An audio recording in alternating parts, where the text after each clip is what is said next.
Alright, I've got to change all the bushings just out of purely preventive maintenance reasons on the door hinges. I'm a bit lucky because the door hinges are off, but I suppose if you really had a good knack, you could potentially do this in the car, but I don't know how you would actually get up under there to get to those the crush sleeve things that the original Falcon ones do. So there's basically two sorts. So there's ones that have already been modified and there's ones that haven't. So the ones that haven't, you will see on there, have a look. You'll see how they've just got this crushed part on them. So when you look at an angle, you'll see that they're crushed. So that's one sort. And then if yours have been modified, in other words been upgraded, they will have a basically a circlip set up. So yeah, and there's other sorts apparently on later models with Torx heads and screws and all that. So yeah, you're just gonna have to wing it and see what you've got. So basically what I found the easiest way, this is just again the way I did it, I utilised the angle grinder, and I basically came in at a very tight angle like that, and I very gently grinded that off, and then I went over the other side and did exactly the same there. So that way you've got a lot of control over it of the angle grinder, and you don't actually end up going into the door hinge. So if you come in straight from the top like so and do a nice grind, it's easy enough to do and you've got a lot of control over it. So once you've done that, once you've got that grind off, you don't need to go in deep. Once you've got it grind off, you grab yourself a good quality impact socket. Doesn't need to be a long one like that, but it helps because it gives the pin somewhere to go. So basically get on the ground. A bit hard to do, but basically I'll do it sideways like that. So consider that is like straight up and down, of course, that on the ground, on the concrete, really solid surface. And then you use a hammer to basically hammer down on that for just a couple of goes, just a normal standard hammer. And once the pin starts to move, again, pretending this is vertical, get yourself a solid, obviously decent quality, solid screwdriver, and continue bang, bang, bang, bang, bang, bang, until you it'll get really hard, and then suddenly it'll just go loose and quite easy to tap. So once it sort of gets to that stage, you can just use a normal, any sort of drive pin machine, anything that'll just do the job to get the pin the rest of the way. So once that's out, then the pin's out of the way. So then what you end up with this part, and this part you can just pull it apart by hand, and you just grab a just something little, and then you reach into where the bushing is. So that's the old bushing there, so you just put that in there and pop the old bushing out. Again, pop the old bushing out, and then you'll have a nice free run. So to get the new kit, make sure you've got the kit already organised. So these are the standard replacement setups they have. 2 nylon bushings, just a rod, and just a basic circlip like I showed you here. So once that's done, you can tidy it up a bit, give it a bit of a tidy up on each end of the hinge, to make sure there's no rust and there's no surface rust, and it's a nice, gentle, nice, smooth surface for the hinge and the nylon bush to rub against. So give it a bit of a wire wheel or something like that, just to make it a nice, smooth surface. If you've got some old bushing lubricant or something like that, that's all I use, but you can use anything, a bit of dab of grease or whatever, and just put it on the nylon bush. I'll just grab this out, just give me a sec. So let's grab it out of the nylon bush, just give it a little bit of on the inside there. And then what you do is basically get it in a vise like that. So just pretend that that bit's not there, for example.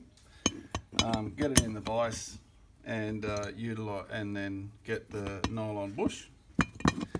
Again, pretending that top bit's not there, and just in the vise, and just give it, hold it with a pair of long nose. So I had to hold it with a pair of long nose, and I just put it like that, and then just use a you know, soft pane hammer or whatever, just so the bush doesn't get damaged if you use a hard hammer. So just use the rubber end or whichever end, and then just give it a one good bang. If you muck around with it, it just goes sideways and goes off and pulls out. So if you just line it up really well, make sure that it's in the hole, but it won't go in the hole. You just got to put it on there, right on the edge of the hole, and then hold it with some side cutters, and then just one quick tap, bang, it'll go in a couple of mil, and then you just tap it in the rest of the way. So then, yep, again, so once that's in, flip it over and do exactly the same on the other bushing. So once those two are in, what I did, I just got the new pin, like so. I just chucked a bit of grease on it, just so that it's got a little bit of lubricant, chucked a bit, and stopped the rust and all that other stuff. And then just checked, make sure I had it around the right way. So if you want, take a photo of the arrangement, exactly how it was before you start, to make sure you know how to put it all back together and all that sort of stuff, and which way the pin goes on the top. So, or just use another door, whatever. So basically make sure it's on the right way, but you don't want to be doing it again and mucking around with it. So you'll see on the top of the pins, they've got this little etched bit. Now that etched bit will, when it gets to its section of the door, it'll get quite hard, and then it'll be a couple of good hits, and that will bang, knock itself into the metal. So once you've got yourself lined up, just get the pin, just use a standard hammer, bang, bang, bang, bang, bang, bang, get it to about there. Again, you can use a socket set up on the ground.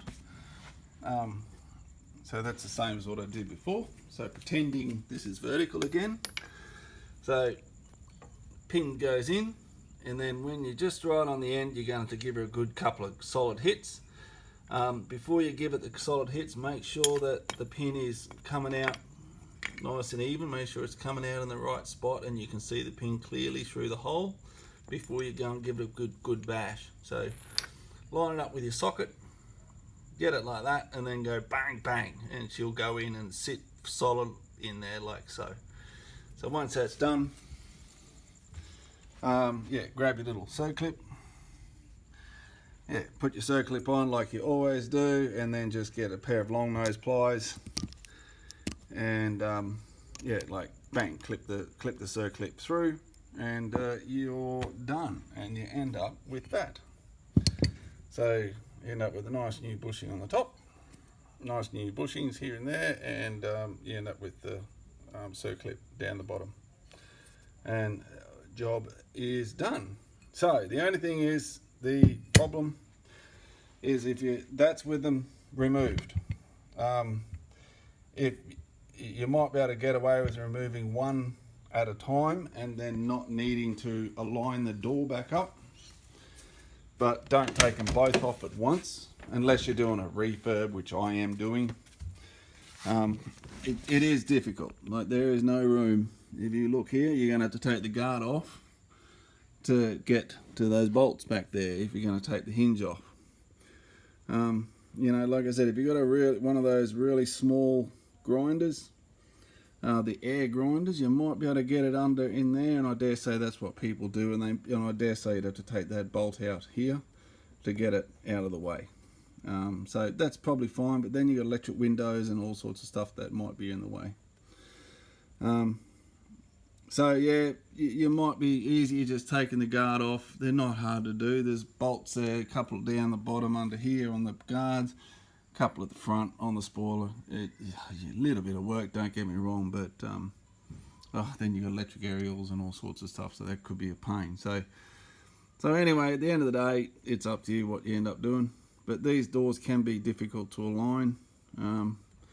So if you do remove them, prepared to be doing a bit of alignment to get it back together. But again, you're gonna have to get the, you might have to get the guard off. But I believe from reading on the forum, some people said that you can take the front wheel off and go up through the that little mud plastic protection part underneath.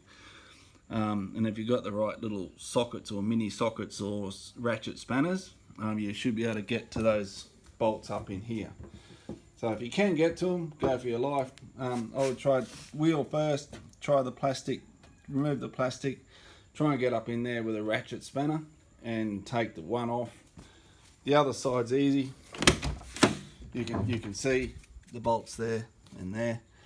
They're not difficult to get off, so that may be the way to go, and just support it with a milk crate or a just use your jack and just support it. Make sure you look after the paint and all that while you're doing the work, and you should be able to do it. I can't see why you wouldn't be able to do it, you know, with on the car. So a lot of people do. So anyway, that's what it is. And I hope that's useful to some people. So that gives you how to do it off the car. On the car, obviously you would have to rig something up to be able to hammer that pin through, and you'd have to sort of make sure you look after it. So like I had on my other video, it may not be just the hinges that are a problem. Like I explained on that other video, often the bottom of the doors here, this section here, is actually collapsed. So it's a common as buggery thing. So top one's normally not too bad, but it can be a bit bad, but that one is often knackered. You'll see it pretty easy. Apologies for the lights, bloody nuisance. You'll see this here. You'll see that you won't have much of that left. God, that night light's a nuisance. You'll see that this will be pushed in. It's obvious, sorry about the light, can't do much about that. This bit will be pushed in and all yucky. So if you do have that, people use a thick washer in its place. So just make sure you rust treat it and then just use a thick washer, and that'll bring that door back out, and then put it on. But I've shown you on the other video, you know, it's not difficult. I'm a shocking welder. I bought a welder for $120. It's not that large. You just need a tack weld, and it works fine. So yeah, anyway, that's the door bushing hinge removal job. Someone in the previous life of this car, they've already done all these ones. So this one's already done. So, but the blue one I have, that one wasn't done. So. And make sure when you put it all back together, you put some grease on those little door holding open bits underneath. So make sure you get a good blabbered grease. These are the bits I'm talking about, these things. So make sure you put it, before you put it all back together, make sure you whack some grease on all that, and so it doesn't go kink like shocking sounds. So anyway, I hope that's helpful to people.